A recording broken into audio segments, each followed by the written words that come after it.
This tutorial will walk you through setting up the private cloud for Nutanix in Workspot Control, including the installation and configuration of the Workspot Enterprise Connector. Be sure to review the guide and tutorials specific to the Enterprise Connector that complement this tutorial. Start by logging into Workspot Control with your account at the top of the page.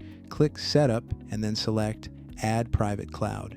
Provide a name for the private cloud and click Save. Select the newly created private cloud, then click Add Connector. Note that we'll use the integration key later in the Enterprise Connector setup. Moving on to the Workspot Enterprise Connector configuration, log in to the Windows server using the domain administrator account.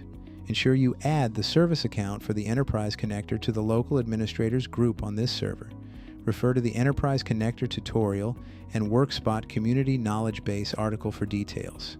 Following the Enterprise Connector guide, start by installing the recommended version of Java.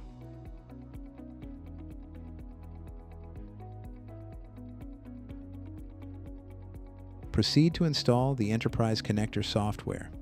During the installation, copy the integration key from Workspot Control and paste it into the appropriate field.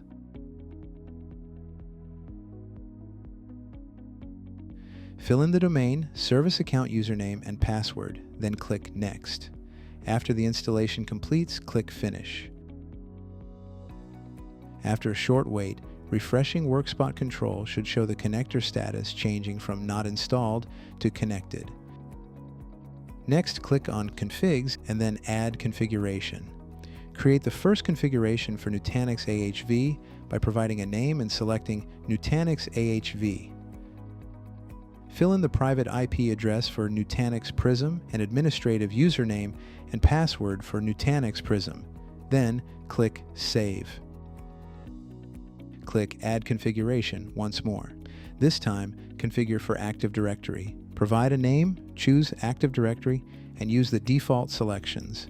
And finally, click Save.